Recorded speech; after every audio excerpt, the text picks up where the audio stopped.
Alors on avait l'habitude d'entendre les sirènes et les avions qui passaient pour la Belgique ou l'Allemagne, puis on se disait, ben un jour, ça faudra bien qu'ils s'arrêtent ici parce que toutes les gares étaient bombardées.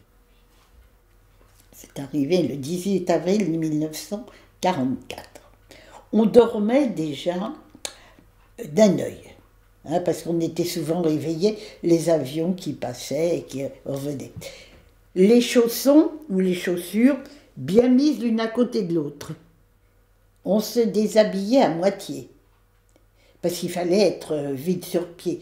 Dès que la sirène sonnait, maman passait voir si on était réveillés. Pressez-vous, dépêchez-vous, on s'habillait comme on pouvait. Et on descendait dans le jardin. Et on avait des buanderies. Ça éclairait, ça faisait un bruit, un pétard du tonnerre.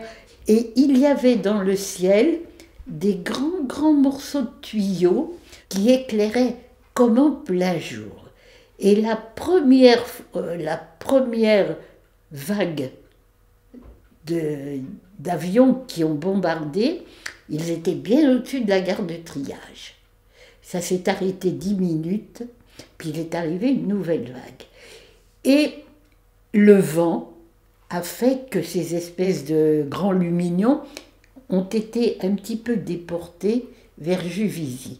La deuxième vague d'avions qui est arrivée, se guidant sur la Seine, qui faisait un ruban, et puis voyant que c'était éclairé au-dessus de Juvisy et d'Athis, a lâché là ses bombes. Si bien que la deuxième... Oh là là, qu'est-ce qu'on a pris!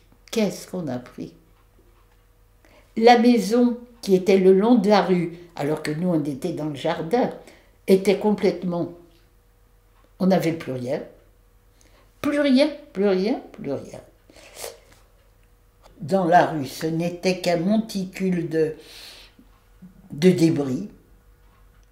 C'est fou. Hein.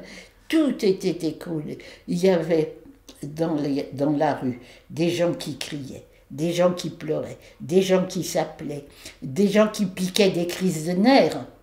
Puis un monsieur, il cherchait son fils qui était pompier. Ce garçon, il était en face de son père, de l'autre côté de la rue. Il était tué, il était sous les bombes. Et ce gamin avec qui on avait joué, enfin qui était un peu plus, 2-3 ans de plus que nous, et puis ce père de famille qui cherchait, qui appelait son gosse, qui était de l'autre côté de la rue mais qui était mort.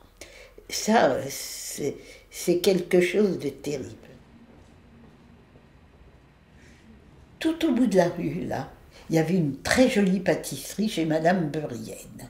Elle s'était mise dans son sous-sol où elle avait ses cuisines. Tout s'était écroulé. Elle était en dessous et elle appelait au secours. Elle appelait au secours, au secours, au secours. Elle a appelé longtemps. Puis à un moment, elle n'a plus appelé du tout.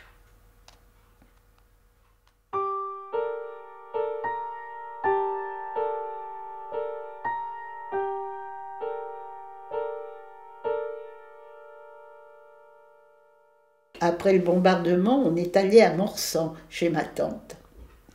Et tous les jours, on descendait à Tis.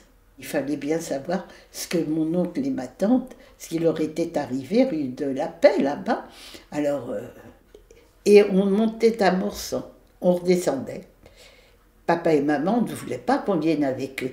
Mais nous, on avait eu tellement peur d'être séparés quelques heures auparavant, qu'il n'était pas question qu'ils fassent un pas sans qu'on les suive. À Tis, on met les pierres, jusqu'à ce qu'on retrouve 4 jours après leur corps. Et on avait 14 ans.